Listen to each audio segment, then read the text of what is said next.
देख रहे हैं दिव्य हिमाचल टीवी। आपके साथ मैं हूं कविता सिंह। आज के बुलेटिन में हम बात करेंगे प्रदेश भर की अहम खबरों की, लेकिन उससे पहले हेडलाइंस। हिमाचल के 4 जिलों में कोरोना की वृद्धि दर देश में सबसे ज्यादा। कल बड़े फैसले लेगा मंत्रिमंडल। हिमाचल में कोरोना से 7 और मौतें, 251 नए संक्रमित। कोरोना ने रोकी 70 कॉलेजों की मान्यता, 6 माह तक चेकिंग को नहीं आएगी नैक की टीम। मंडी में सीएम की सदर विधायक अनिल शर्मा को नसीहत, कहा साथ चलते तो स्थितियां कुछ और होती। नड्डा से मिलने के लिए विजयपुर में उमड़ी भीड़, राष्ट्रीय अध्यक्ष ने सुनी सभी की समस्याएं। बजंतरियों को लेकर धामी जा रही बोलेरो खाई में गिरी, 2 की मौत, 7 घायल। पांग डैम में फिर लौटी रौनक, विदेशी परिंदों और सैलानियों का खूब लग रहा जमावड़ा। हिमाचल में 25 को होगी भारी बारिश, पहाड़ी क्षेत्रों में 26 तक खराब रहेगा मौसम। और अब खबरें विस्तार से। प्रदेश में कोरोना वायरस इस कदर जड़ें जमा चुका है कि राज्य के 4 जिले देश के टॉप 5 जिलों में शुमार हो गए हैं। देखिए ये चौंकाने वाली रिपोर्ट। हिमाचल के 4 जिलों में कोरोना की वृद्धि दर देश में सबसे ज्यादा पहुंच गई है। लाहौल स्पीति, शिमला, मंडी और किन्नौर प्रदेश के ऐसे जिले हैं जहां कोरोना वायरस तेजी से फैल रहा है, यानी कि इन जिलों में वृद्धि दर सबसे अधिक है। इनमें पहले नंबर पर लाहौल स्पीति, दूसरे पर केरल का मल्लापुरम, तीसरे पर शिमला, चौथे पर मंडी और 5वें स्थान पर किन्नौर जिला है, जहां कोरोना संक्रमण की वृद्धि दर देश में सबसे ज्यादा है। इसी बीच कल हिमाचल मंत्रिमंडल सख्त फैसले ले सकता है। इसमें स्कूलों को बंद रखने सहित नाइट कर्फ्यू और हफ्ते में 2 दिन लॉकडाउन का फैसला हिमाचल सरकार ले सकती है। हिमाचल में कोरोना भयावह स्थिति में पहुंचता दिख रहा है। आज भी शाम 5 बजे तक संक्रमण से 7 लोगों की मौत हो चुकी थी, जबकि 250 से ज्यादा केस पॉजिटिव निकल चुके हैं। देखें आज की कोरोना अपडेट। प्रदेश में कोरोना संक्रमण से मौत का आंकड़ा लगातार बढ़ता जा रहा है। अब तक 524 लोग खतरनाक विषाणु से दम तोड़ चुके हैं। बात अगर रविवार की करें तो प्रदेश में 7 लोगों की मौत महामारी से हुई है। इनमें आईजीएमसी में 3 और नेरचौक मेडिकल कॉलेज में 4 ने दम तोड़ा है। मृतकों में बिलासपुर शहर से 70 वर्षीय महिला और घुमारवी से 74 साल के बुजुर्ग ने दम तोड़ा है। इसी तरह मंडी के टारना मोड़ से 44 साल की महिला और धर्मपुर से 1 मौत शामिल है। इसके अलावा शिमला के जुब्बल से 44 वर्षीय, कांगड़ा के पपरोला से 65 वर्षीय और किन्नौर के निचार से 60 वर्षीय महिला की मौत कोरोना वायरस से हुई है। इसके अलावा प्रदेश में 251 नए मामले संक्रमितों के आए हैं। हिमाचल में राष्ट्रीय उच्च शिक्षा के विकास में एक बार फिर से कोविड आड़े आ गया है। महामारी के कारण 70 कॉलेजों की एक्रीडेशन रुक गई है। देखें ये रिपोर्ट।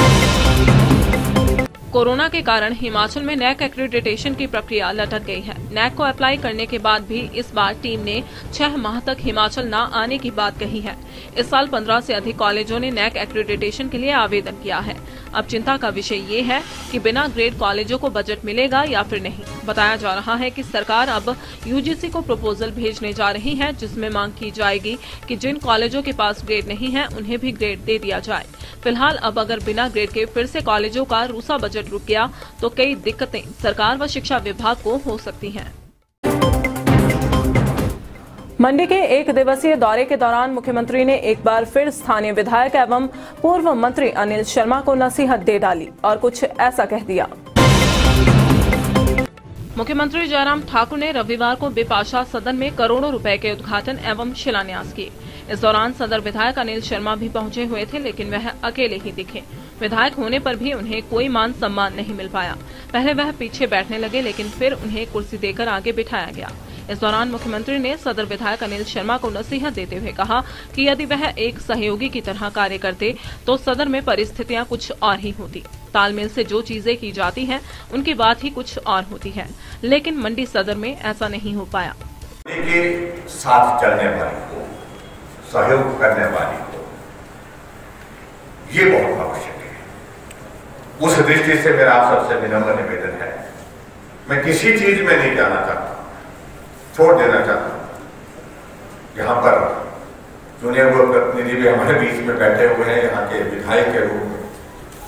उम्मीद थी बहुत बड़े साथ की सहयोग की, लेकिन बीच में परिस्थितियां ऐसी आई, आपने कहा कि वो हमारे हाथ में नहीं परिस्थितियां थी, शायद ऐसी परिस्थिति आई होगी जो जिसके बारे में अब जिक्र करना उचित नहीं। साथी बनकर के चले होते तो कुछ यहाँ करने का कुछ आनंद और आता, मजा और आता, क्योंकि तालमेल से जो चीजें की जाती हैं, बैठ करके जो चीजें की जाती हैं, विकास के लिए एक मुख होकर के, एक मुखी होकर के जो चीजें की जाती है, उसका आनंद कुछ और आ जाता है। क्या ऐसी परिस्थितियां बनी हैं, व्यवस्थाएं बनी, उस दौर में मैं जाना नहीं चाहता हूँ, आपकी मजबूरी होगी शायद, लेकिन इतना मैं जरूर कहता हूँ कि अगर कमी है तो उस कमी को आने वाले समय में हम जिस रूप में पूरा कर सकते हैं, हम सुनिश्चित करेंगे कि मंडी का विकास किसी सूरत न रुके, तेज गति से मंडी का विकास हो और उसके सरकार की ओर से जो भी सहयोग दिया जा सकता है वो सहयोग देंगे। अपने 2 दिवसीय बिलासपुर दौरे के दौरान भाजपा के राष्ट्रीय अध्यक्ष जेपी नड्डा ने रविवार को विजयपुर स्थित अपने घर पर ही समय बिताया। इस दौरान उन्होंने लोगों की समस्याएं सुनी और उनका समाधान भी किया।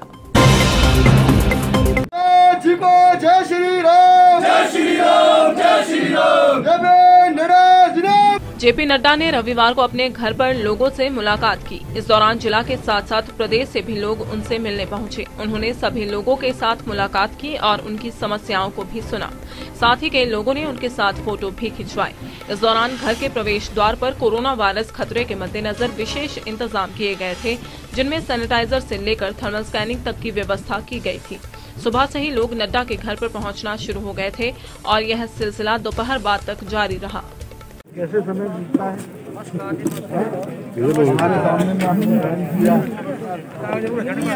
कल की बात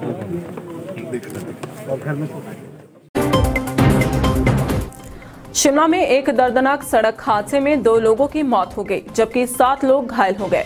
हादसा रविवार तड़के ढली थाना के तहत बल्देया में हुआ।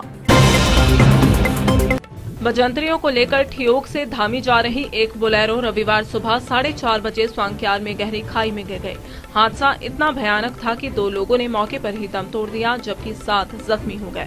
इनमें से 4 का इलाज IGMC में चल रहा है, जबकि 2 सुन्नी में उपचाराधीन है। इसके अलावा चालक को भी हल्की चोटें आई हैं। मृतकों की पहचान तिलक राम पुत्र तुलाराम करसोग तथा चमनलाल पुत्र यशपाल धर्मपुर ठियोग के तौर पर हुई है।